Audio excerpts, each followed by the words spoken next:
அல்லாஹ் திருமறையிலே சொல்லி காட்டுவான், அல்யௌம அக்மல்து லகும் தீனக்கும் வ அத்மம்து அலைக்கும் நிஅமதி வ ரதீது லகுமுல் இஸ்லாம தீனா. இன்றைய தினம் நான் உங்களுக்கு உங்களுடைய மார்க்கத்தை பரிபூரணமாக ஆக்கிவிட்டேன். நம்முடைய மார்க்கம் இருக்குது பரிபூர்ணமான மார்க்கம், 100% நம்முடைய மார்க்கம் பூர்த்தி அடைந்து விட்டது. உலகத்துல வேறு எந்த மதமாவது 100% முழுமையாக பூர்த்தி அடைந்து விட்டது என்று சொல்ல முடியாது. ஏதாவது சில விஷயங்கள் இருக்கும், அந்த மார்க்கம் பூர்த்தி அடையல. ஆனா நம்முடைய மார்க்கம் முழுமையாக பூர்த்தி அடைந்து விட்டது. நபி ஸல்லல்லாஹு அலைஹி வஸல்லம் சொன்னாங்க, தரக்குக்கும் அலல் மஹஜத்தில் பைதா, நான் உங்களை ஒரு வெண்மையான ஒரு மார்க்கத்திலே விட்டு சென்றிருக்கிறேன். லைலுஹா கநஹாரிஹா, அதில் ஏற்படக்கூடிய இரவு பகலை போல இருக்கும். இரவு பகலை போல இருக்கும்னா என்ன அர்த்தம்? வெளிச்சமா இருக்கும். எந்த விதமான குழப்பமும் இந்த மார்க்கத்திலே கிடையாது, எந்த விதமான சந்தேகங்களும் இந்த மார்க்கத்திலே கிடையாது. மாற்றார்கள் அல்லது நம்முடைய மார்க்கத்திலே தீனை விளங்காதவர்கள் இஸ்லாத்தை பற்றி ஏதாவது குறை சொல்வார்களே ஆனால், ஏதாவது விமர்சனங்களை முன்வைப்பார்களே ஆனால், அது அவருடைய அறியாமை தானே தவிர உண்மையில் மார்க்கத்தில் எந்த குழப்பமும் கிடையாது. எத்தகைய பிரச்சனை வந்தாலும் அதுக்கு மார்க்கத்திலே தீர்வு இருக்கிறது. எந்த குழப்பங்கள் இருந்தாலும் மார்க்கத்திலே தெளிவு இருக்கிறது. நபி ஸல்லல்லாஹு அலைஹி வஸல்லம் சொன்னார்கள், மா தரக்கு ஷைஅன் யுகர்ரிபுக்கும் இலல்லாஹி அஸ்ஸ வ ஜல்ல இல்லா வகத் அமர்துக்கும் பிஹி வ மா தரக்கு ஷைஅன் யுபைதுக்கும் அனில்லாஹ் இல்லா வகத் நஹைதுக்கும் அன்ஹு. எதுவெல்லாம் அல்லாஹ்வின் பக்கமாக உங்களை நெருங்க வேண்டுமோ அந்த எல்லா காரியங்களையும் நான் உங்களுக்கு சொல்லாமல் விட்டுவிடவில்லை. என்னங்க, எதுவெல்லாம் அல்லாஹ்வின் பக்கம் உங்களை நெருங்க வைக்குமோ, அல்லாஹ்வுடைய நெருக்கத்தை பொருத்தத்தை எந்த காரியமெல்லாம் உங்களுக்கு பெற்றுத் தருமோ அவற்றையெல்லாம் நான் உங்களுக்கு சொல்லாமல் விட்டு விடவில்லை. எந்த காரியமெல்லாம் அல்லாஹ்வை விட்டு உங்களை தூரமாக்கி விடுமோ, அல்லாஹ்வுடைய வெறுப்புக்கும் கோபத்துக்கும் உங்களை உள்ளாக்கி விடுமோ, அத்தகைய எந்த காரியத்தையும் நான் உங்களுக்கு தடை செய்யாமல் விட்டு விடவில்லை. எவ்வளவு அற்புதமான ஹதீஸ்! நம்முடைய நோக்கம், வாழ்நாளுடைய லட்சியம் அல்லாஹ்வுடைய பொருத்தத்தோடு வாழ வேண்டும். அல்லாஹ்வுடைய பொருத்தத்தை பெற்றவர்களாக இந்த உலகத்தை விட்டு பிரிய வேண்டும். அதை நிறைவேற்றி தருகிற எல்லா விஷயங்களையும் பெருமானார் சொல்லி கொடுத்துட்டாங்க. அல்லாஹ்வுடைய கோபத்துக்கு எதெல்லாம் உள்ளாகுமோ அது எல்லாத்தையும் ரசூலுல்லாஹ் தடை செஞ்சுட்டாங்க. இப்ப சொல்லுங்க, இஸ்லாத்துல சொல்லப்படாத ஒரு நல்ல விஷயம் வேற ஏதாவது ஒரு மார்க்கத்துல இருக்குதுன்னு உங்களால காட்ட முடியுமா? வேற உலகத்துல எத்தனை மதங்கள் இருக்குதோ அத்தனை மதங்களை எடுத்துக்கங்க. இஸ்லாத்துல சொல்லப்படாத ஒரு நல்ல விஷயம், அது ரொம்ப நல்லது, ஆனா இஸ்லாத்துல சொல்லப்படல, வேற அந்த மதத்துல இருக்கு, இந்த மதத்துல இருக்கு, அப்படி ஏதாவது சொல்ல முடியுமா?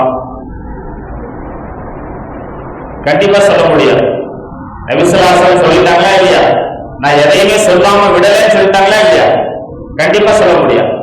அதே மாதிரி ஒரு கெட்ட விஷயம் இஸ்லாத்தில் அது தடை செய்யப்படல, ஆனா வேற ஒரு மதத்தில் அது தடை செய்யப்பட்டிருக்கிறது, இஸ்லாம் அதை கண்டுகொள்ளாமல் விட்டிருக்கிறது என்று எதையாவது சொல்ல முடியுமா? நிச்சயமா முடியாது. எதுவெல்லாம் தீயதாக இருக்கிறதோ, பாவமாக இருக்கிறதோ அத்தனை விஷயங்களையும் இஸ்லாம் முற்றாக தடை செய்து விட்டது. எதுவெல்லாம் நல்லதோ ஏற்றதோ அனைத்தையும் இஸ்லாம் முழுமையாக கட்டளையிட்டிருக்கிறது, அனுமதித்திருக்கிறது. இதுல இருந்து நம்ம தெரிஞ்சுக்கலாம், நமக்கு வழங்கப்பட்டிருக்கிற இஸ்லாம் மார்க்கம் இருக்குது சாதாரண ஒரு மார்க்கம் அல்ல.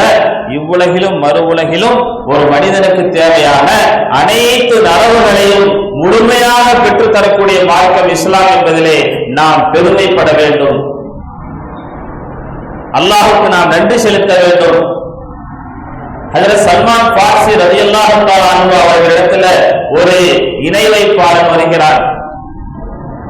வந்து சொல்றான், என்ன உங்களுடைய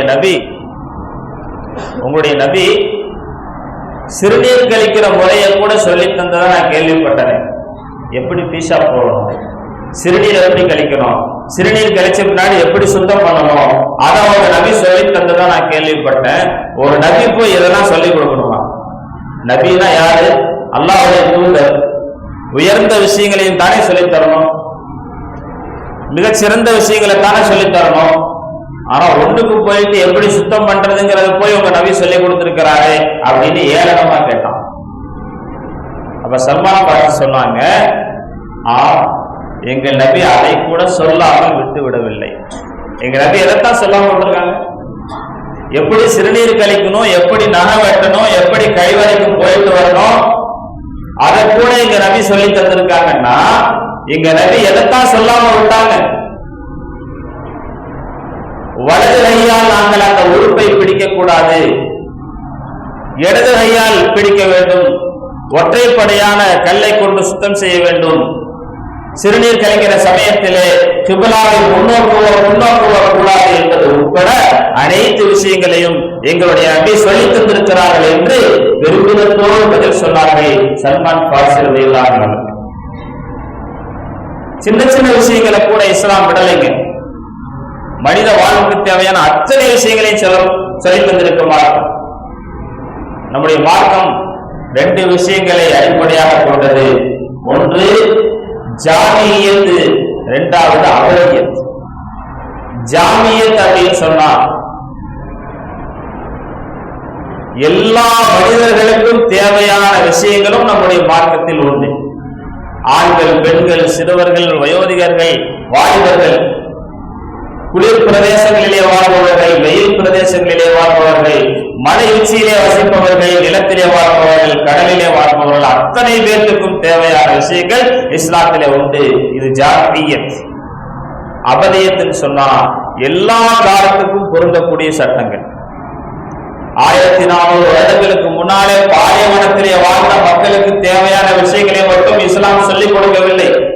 இறுதி நாள் வரைக்கும் விஞ்ஞான, அறிவியல், மருத்துவம் உச்சத்தை தொடுகிற அந்த காலகட்டத்தில் வாழ்கிற எல்லா மனிதர்களுக்கும் பொருந்துகிற அனைத்து சட்டங்களும் இஸ்லாத்தில் உண்டு.